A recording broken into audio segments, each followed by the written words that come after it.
नमस्कार, बाळूमामाचे दर्शन या यूट्यूब चॅनलवरती आपल्या सर्व बाळूमामाच्या भक्तांचं स्वागत आहे. भक्तांनो, आज मी तुम्हाला या व्हिडिओच्या माध्यमातून मकर संक्रांतीला कोणी कितीही एक वस्तू मागू दे, म्हणजे कुठली वस्तू मागू दे, तर तुम्हाला ती दान करायची नाही, लक्षात ठेवा. तर त्या वस्तूबद्दल मी तुम्हाला सविस्तर चर्चा करणार आहे, स्पष्टीकरण करून तुम्हाला सांगणार आहे भक्तांनो. तर ती तुम्हाला ऐकायची आहे. तर चला पाहूया. चांगलं चांगलं चांगलं श्री सद्गुरू संत बाळूमामाच्या नावानं चांगलं.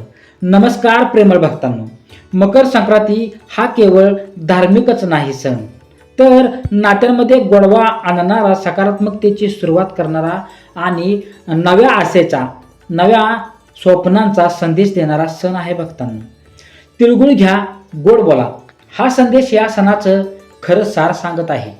तर तिळातील कडूपणा आणि गुळातील गोडवा एकत्र येऊन आयुष्यातील, आपल्या जीवनातील चांगले वाईट क्षण स्वीकारायला शिकवतो. म्हणूनच भक्तांनो, मकर संक्रांतीला केवळ वाण देणं नाही, तर आपल्या मनातील कटुता विसरून गोड शब्दांनी नात्यांना जपणं हे अत्यंत महत्त्वाचं ठरलं जातं.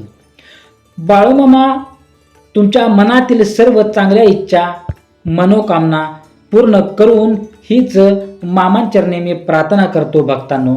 आणि आजच्या या सादरीकरणाला, या संदेशाला मी सुरुवात करतो भक्तांनो. मकर संक्रांतीला हळदी कुंकवाला कोणत्या वस्तू घ्याव्यात व कोणत्या वस्तू देऊ नयेत याबद्दल मी तुम्हाला सांगतो.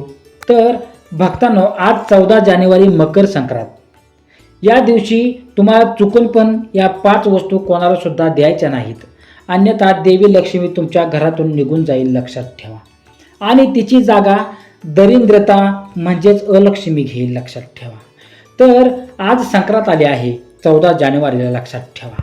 याच दिवशी आलेली आहे षष्ठीला एकादशी, ही देखील आहे, लक्षात ठेवा. अतिशय शुभ अशी तिथी आहे, मुहूर्त आहे. एकादशी आणि मकर संक्रांती एकत्रित येऊन आपण सण साजरे करणार आहोत. शके 1947 पौष कृष्ण 11 बुधवारी 14 जानेवारीला 2026 रोजी 3:06 सूर्य मकर राशीत प्रवेश करणार आहे. संक्रांतीचा पुण्यकाळ कधी आहे, तर 14 जानेवारीला दुपारी 3:06 पासून सूर्यास्तापर्यंत, म्हणजेच 6:20 या पुण्यकाळात आपण काय करायचं आहे, तर महिलांनी ओवसा करून घ्यावा. वाणदान आपण करू शकता, जप तप करू शकता. यंदा मकर संक्रांतीला सूर्याचे मकर संक्रमण बालव कर्णावर होत असतं, लक्षात ठेवा. संक्रांतीचे वाहन वाघ आहे भक्तांनो, संक्रांतीचे वाहन वाघ आहे. तर उपवाहन घोडा आहे. तिने पिवळे वस्त्र परिधान केलेले असून माथ्यावर केशरांचा टिळा लावलेला आहे. मकर संक्रांतीला स्नान, दान, जप तप इत्यादी शुभ कार्य, तसेच काही खात्रीशीर ज्योतिषी उपाय केल्यामुळे आपल्याला पुण्यफळाची देखील प्राप्ती होत असते, चांगले फळ मिळत असतं. फक्त या गोष्टी आपल्याला मकर संक्रांतीच्या पुण्यकाळात करायच्या असतात. मकर संक्रांतीच्या निमित्ताने दान करण्याचा म्हणजेच दानधर्म म्हणा. त्या दिवशी आपण काही वस्तू गरजू लोकांना तसेच विवाहित महिलांना देत असतात. पण हे सगळं करत असताना भक्तांनो, आपल्याला काही अशा गोष्टी आहेत, काही अशा वस्तू आहेत ज्या दान देणं आपल्याला कटाक्षाने संक्रांतीला हळदी कुंकू करताना दान देणे टाळायचे आहेत. कोणत्याही त्या वस्तू, हेच आपण आजच्या व्हिडिओच्या माध्यमातून बघणार आहे, याची माहिती आपण बघणार आहे. तर तुम्हाला हे लक्ष देऊन ऐकायचे आहे भक्तांनो. तुम्ही भक्तांनो हा व्हिडिओ शेवटपर्यंत नक्की बघा. आणि चॅनलवरती तुम्ही जर नवीन असाल तर सबस्क्राईब करून बेलाईकचं बटन दाबा, लक्षात ठेवा. व्हिडिओला एक लाईक करून कमेंटमध्ये सूर्यदेवाचा आशीर्वाद प्राप्त करून घेण्यासाठी भक्तांनो, ओम सूर्याय नमः, ओम बाळूमामाय नमः असं तुम्हाला कमेंटमध्ये नक्की लिहायचं आहे. तर 20 ते 30 डिसेंबर दरम्यान प्रत्येक वर्षी दरवर्षी सूर्याचं उत्तरायण सुरू होत असतं. यंदा ते 21 डिसेंबर 2025ला सुरू झालं, तरीही मकर संक्रांतीलाच काही भागामध्ये उत्तरायण असं म्हटलं जातं. यासाठी भक्तांनो, मकर संक्रांतीच्या दिवसापासून पुढे जून महिन्यापर्यंत सूर्य उगवताना आपल्याला काहीसा उत्तरेकडे झुकलेला दिसतो आणि तो अगदी स्पष्टपणे आपल्याला स्पष्ट दिसत असतो. धार्मिक मान्यतेनुसार सूर्य उत्तरायणामध्ये असणं म्हणजे साक्षात आपल्यासाठी मोक्षाचं दार उघडलेलं असतं, लक्षात ठेवा.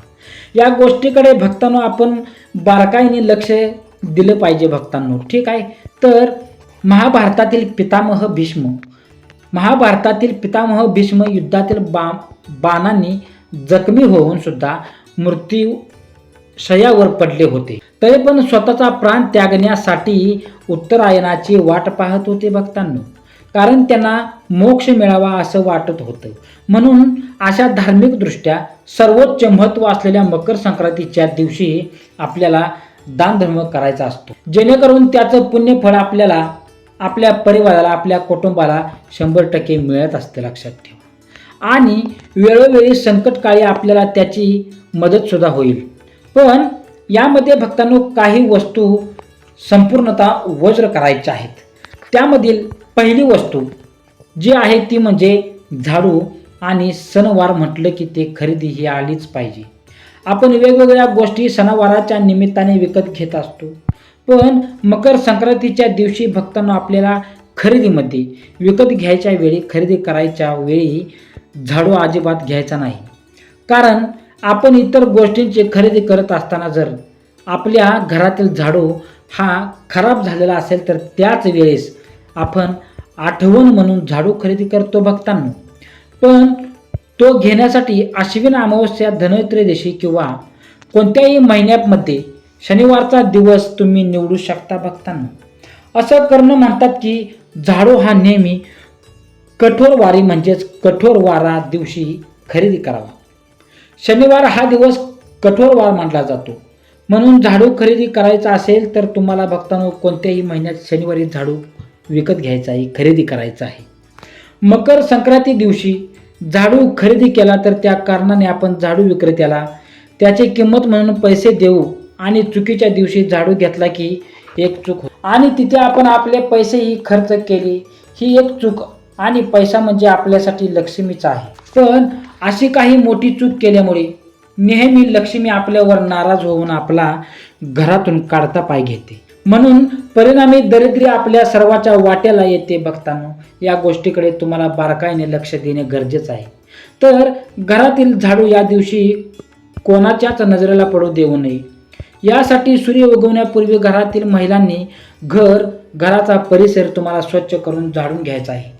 या दिवशी मंदिरामध्ये भक्तांनो दानधर्म करण्यासाठी म्हणून तुम्हाला झाडू खरेदी केला असेल तर तुम्ही ही सुद्धा चुकीचं आहे. मंदिरामध्ये झाडूचं दान करणं हे भाग्याचं लक्षण आहे. पण भक्तांनो, भगिनींनो, त्यासाठी काही ठराविक प्रसंग असतात, नियम असतात.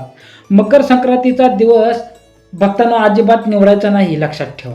कारण संक्रांत असेल किंवा कोणताही दान असेल तर तिथे आपल्याला झाडू घ्यायचा नाही. बरेच जण आजकाल आपल्या मुलींच्या लग्नामध्ये सर्वच गोष्टी कन्यादान करायला द्यायला पाहतात. पूर्वीच्या काळी भक्तांनो, पहिल्या काळात काही लोक काही वस्तू देणं प्रकर्षाने टाळायचं, आणि आजचे लोक काय सांगतात, आम्ही आमच्या मुलीच्या लग्नामध्ये झाडू सुपली पासून सगळं दिलं. पण अशा वस्तू देणं वज्र असतं, लक्षात ठेवा भक्तांनो. दुसरी गोष्ट वस्तू म्हणजे ती आहे की आपण शनीची 7.5 जावी म्हणून त्यालाच देखील दान करतो. ते बरोबर आहे. शनीची 7.5 तसेच कोणत्याही पीडा, शत्रू, प्रॉब्लेमापासून, समस्यापासून आपल्यावर शनिवारी शनी मंदिरात किंवा कोणत्याही मंदिरात अमावस्याला, सणाला गोरगरिबांना तेलाचं दान केल्यामुळे शनीची 7.5 दूर होऊन जाते भक्तांनो. त्याचा आशीर्वाद दान करणाऱ्याला प्राप्त होत असतो. पण भक्तांनो लक्ष द्या, शनिदेव हे सूर्यपुत्र आहेत, सूर्याचे पुत्र आहेत शनिदेव, लक्षात. तर पिता पुत्राचं एकमेकांशी कधीही विशेष असं पटलेलं नसतं, लक्षात ठेवा. मकर संक्रांत हा सूर्याच्या उपासनेचा सण आहे, म्हणून तेलाचं दान या दिवशी तुम्हाला करायचं नाही. तसेच महिला रथसमाप्तीपर्यंत हळदी कुंकवाचा कार्यक्रम एखाद्या दिवशी करत असतात. वनामध्ये एखादं लहान लहान पॅकेट किंवा काही हेअर ऑइल, सुगंधित तेल, उठणं वगैरे काय असेल वगैरे वगैरे, तर वानाला ते सुद्धा ते असा विचार करत असाल तर कृपया तुमच्याकडून ही चूक करू नका.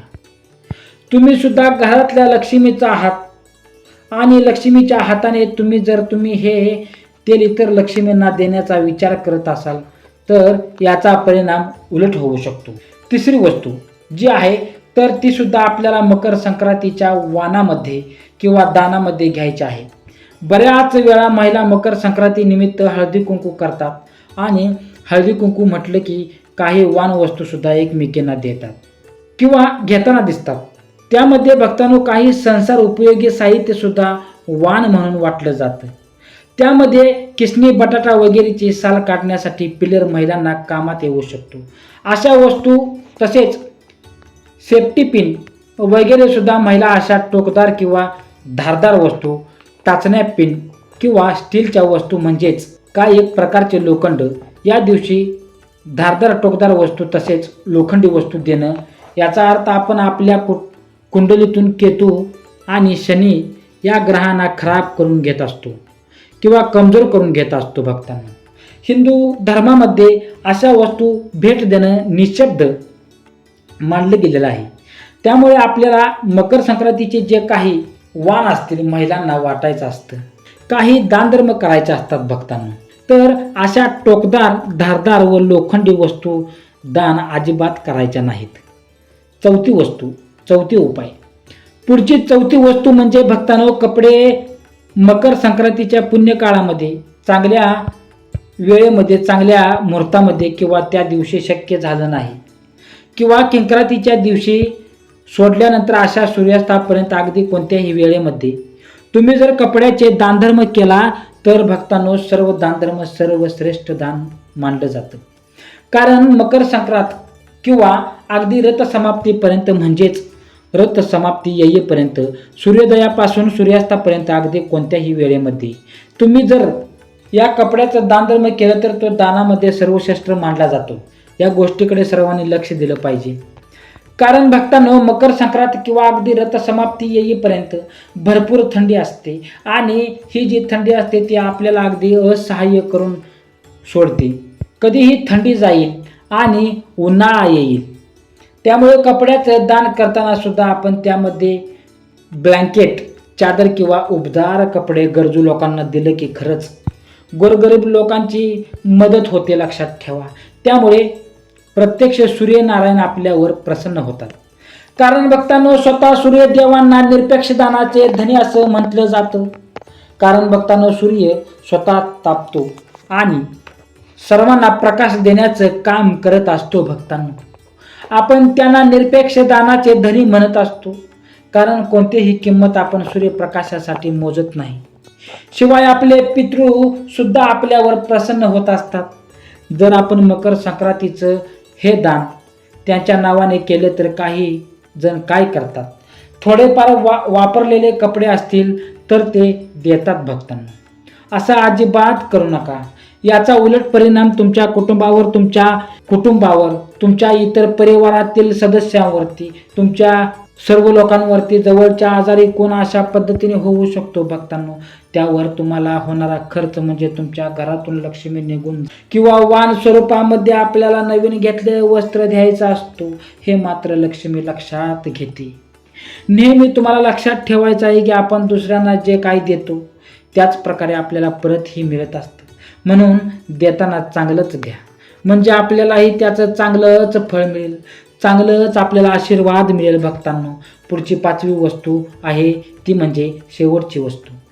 महिला हळदी कुंकू करायला म्हणून वाणाच्या वस्तू खरेदी करताना देतात किंवा दिसतात. भक्तांनो त्यामध्ये जास्तीत जास्त वस्तू ह्या प्लॅस्टिकच्या घेताना दिसतात. भक्तांनो कारण स्वस्तात मस्त पर्याय वाटतो म्हणून आपण आधुनिकता म्हणजे जुन्या काळातील लक्षात ठेवा आणि पैसे वाचवण्याच्या चक्रामध्ये हिंदू धर्माबद्दल या पवित्र सणाचा मूळ गाभाचा आपण विसरत आहे. भक्तांनो या गोष्टीकडे आपण सर्वांनी लक्ष दिलं पाहिजे.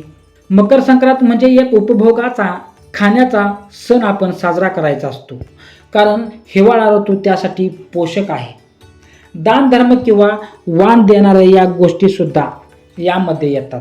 मग त्यासाठी सुगडात पुजल्या जाणाऱ्या भाज्या, फळ, तिळगुळ सुद्धा खाणं खरं मानलं जातं असं म्हटलं जातं. भक्तांनो या गोष्टीकडे आपल्या सर्व लोकांनी, हिंदू धर्मातील सर्व लोकांनी लक्ष दिलं पाहिजे. वाण म्हटलं जातं या गोष्टीला. हळूहळू या गोष्टींची जागा वेगवेगळ्याच वस्तूंनी घेतलेली आहे.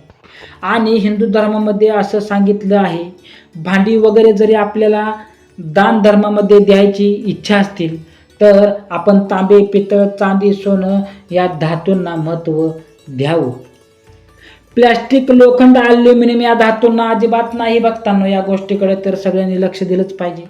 मकर संक्रांत ऐकताना आपण नवीन वस्त्र, तिळपात्र, नवे भांडे, सोने दान करावे हे ऐकतो, पण मात्र याच्या उलट दान हे सप्तात्रे असावं, गुप्तपणे करावं, आपल्या कृतीनुसार करावं. त्यातही काय देणं आपल्या हितासाठी आहे, आपल्या हिताचं काय आहे, धोक्याचं आहे याचा विचार करूनच पुढचं पाऊल टाकलं म्हणजे फार महत्त्वाचं आहे. ज्याला हे कळालं ती व्यक्ती खरी लक्ष्मी पुत्र होईल, लक्षात ठेवा. तर भक्तांनो, आजचा व्हिडिओ आपण मकर संक्रांतीच्या निमित्ताने दानधर्म करायचा असेल, हळदी कुंकवाच्या निमित्ताने काही वस्तू द्यायच्या असतील, वाण करायच्या असतील, म्हणून त्यामध्ये कोणत्या वस्तू घेणे व देणे टाळायचे आहेत तर सविस्तर आपण बघितलं आहे सर्व माहिती. बघताना जर तुम्हाला हा महत्त्वपूर्ण व्हिडिओ आवडला असेल, तुम्हाला महत्त्वपूर्ण हा संदेश, हा उपाय तुम्हाला आवडला असेल तर तुम्ही या चॅनलला लाईक करा. कमेंटमध्ये श्री लक्ष्मी नमः, ओम बाळूमामाय नमः असं तुम्ही कमेंटमध्ये टाईप करून लिहा भक्तांनो, ठीक आहे. आणि भक्तांनो, तुम्ही हा पूर्ण व्हिडिओ बघितल्याबद्दल तुम्हा सर्वांचे मनापासून आभार मानतो, ठीक आहे. तर कमेंटमध्ये बाळूमामाच्या नावानं चांगलं हेच कमेंट करा. चला, बाळूमामाच्या नावानं चांगलं.